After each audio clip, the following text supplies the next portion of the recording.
Hello friends, mom and daughter লাইফে সবাইকে welcome. আশা করি আপনারা ভালো আছেন ও সুস্থ আছেন।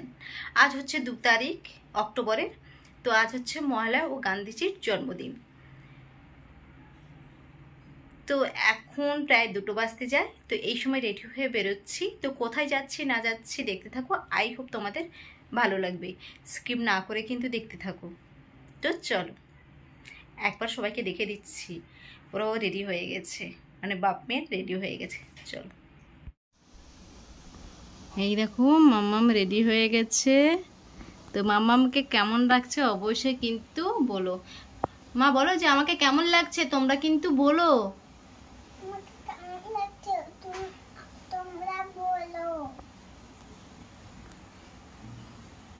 তো আমরা 2টো 5-এর ট্রেন ধরেছি। এটা হচ্ছে ডায়মন্ড হারবার লোকাল, যেটা আমাদের সোনারপুর থেকে ধরলাম।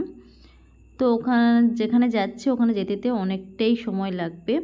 তো শিয়ালদা এসে আবার ট্রেন চেঞ্জ করলাম, নর্থের ট্রেন ধরলাম, দিয়ে এসে নামলামই কল্যাণী ঘোষপাড়া। তো কোথায় চলে এসেছি তোমরা অনেকেই কিন্তু বুঝতে পেরেছো, আবার অনেকেই কিন্তু বুঝতে পারোনি। তো আমি চলে এসেছি কল্যাণী ITI দুর্গাপুজো।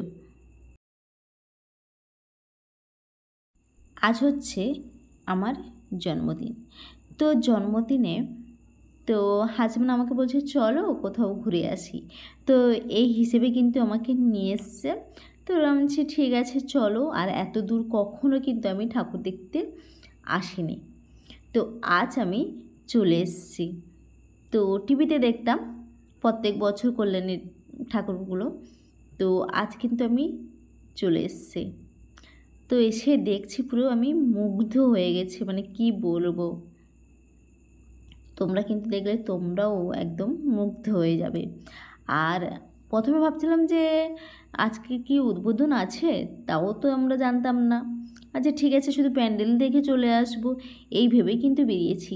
আর এসে শুনলাম আজকের উদ্বোধন 5টার সময়। কিন্তু 5টা কি বলবো, অনেকটাই সময় লেগে গেছে। সব কিছু তোমাদের বলবো। আই হোপ তোমাদের ভালো লাগবে। তো দেখতে থাকো। আর হ্যাঁ, কেউ কিন্তু প্লিজ এতবার করে রিকোয়েস্ট করছি যে স্কিপ করে দেখো না।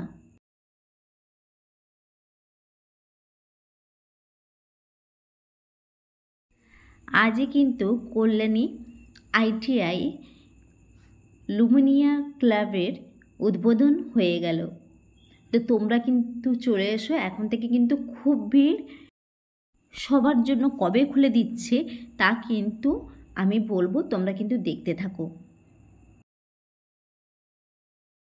ওনাদের এবারে থিম হচ্ছে ব্যাংককের পুরো মন্দির। ছোট ছোট অসংখ্য ঝিনুকের তৈরি কিন্তু এই মন্দির।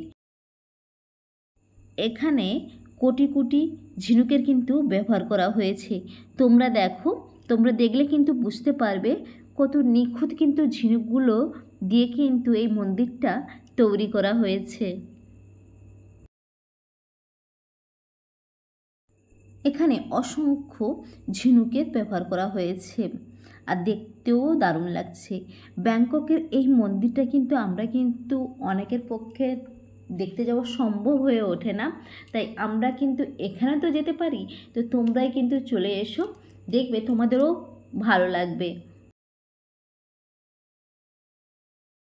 কিভাবে আসবেন? শিয়ালদা থেকে কল্যাণী সীমান্ত লোকাল ধরে চলে আসবেন কল্যাণী ঘোষপাড়া স্টেশন। ওখান থেকে পায়ে হেঁটে মাত্র 7 মিনিট লাগবে।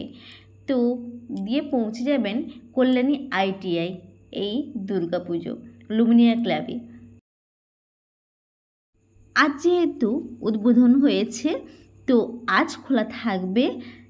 3 তারিখ 4 তারিখ বন্ধ থাকবে একদম। শুক্রবার কিন্তু খুলে দেবে জনসাধারণের জন্য। তো দেরি না করে শুক্রবার কিন্তু চলে আসতে হবে যারা আজ আসনি। যখন আলো দেবে তখন কিন্তু মন্দিরটা পুরো অন্যরকম দেখাবে, মানে অসাধারণ দেখাবে।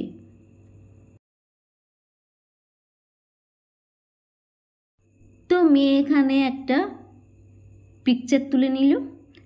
তারপর আমরা এখানে বলছি মাম্মামকে যে তুমি খুশি হয়েছো তো? বলছে হ্যাঁ মাম্মাম আমি খুশি হয়েছি আর আমার খুব ভালো লাগছে। তো কি বলবো, ওর ক্লান্ত লাগছে না, যেটা আমি ক্লান্ত হয়ে পড়ছি, ওর ভালো লাগছে। তো এই দেখো আলো দিতে মন্দিরটা কতটা সুন্দর লাগছে। তোমাদের কেমন লাগছে অবশ্যই কিন্তু কমেন্টের মাধ্যমে জানাতে ভুলবে না।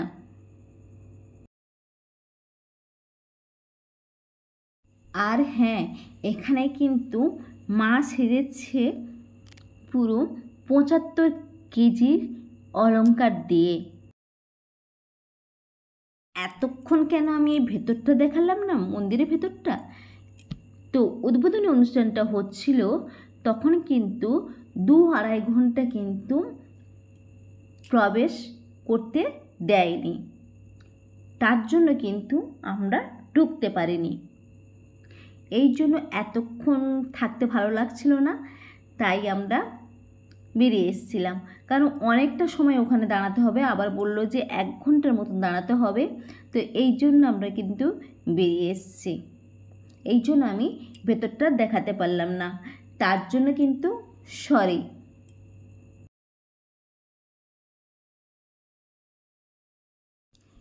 এই আলোটা দিতে কিন্তু পুরো মন্দিরটা এত ভালো লাগছে, মানে কি বলবো, পুরো চোখ ধাঁধিয়ে যাচ্ছে।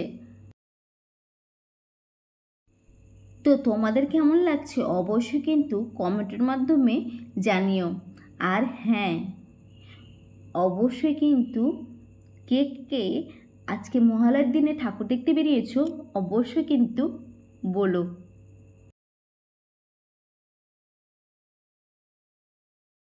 আজ ঠাকুর দেখতে বেরোনোর কারণ হচ্ছে, তো আমরা এখানে থাকবো না, মানে কলকাতাতে থাকবো না, মানে পুজোর সময় তো বাড়ি যাব। তো কয়েকটা ঠাকুর এখানে দেখে নিচ্ছি, মানে প্যান্ডেল ঠাকুর, তার জন্য কিন্তু আগে থেকে দেখে নিচ্ছি। কারণ পরে কিন্তু খুব ভিড় হবে আর মেয়েটাকে নিয়ে পারবো না এত ভিড়ের মধ্যে যেতে, তাই আমি আগে আগে ঠাকুরগুলো দেখে নিচ্ছি। এটা আমি প্রত্যেক বছরই করি, মানে দেখে নিই, কারণ মেয়েকে নিয়ে সম্ভব হয়ে ওঠে না। আমার মতন কে এইভাবে ঠাকুর দেখতে বের হও, মানে ভিড়ের মধ্যে যেতে পছন্দ করো না, অবশ্যই কিন্তু কমেন্টের মাধ্যমে জানিও। আমার এই ভিডিওটি যদি আপনাদের ভালো লেগে থাকে অবশ্যই লাইক, কমেন্ট, শেয়ার করবেন। আর এইভাবে সব সময় আমার পাশে থাকবেন। তো আমিও সবার পাশে আছি, তোমরাও সবাই আমার পাশে থেকো। এইভাবে একসঙ্গে সবাই আমরা পথ চলব। তো আজ আসি, আবার অন্য কোনো দিন নতুন কোনো ভিডিও নিয়ে হাজির হয়ে যাব। সবাই ততক্ষণ ভালো থাকবে, সুস্থ থাকবে। Bye bye.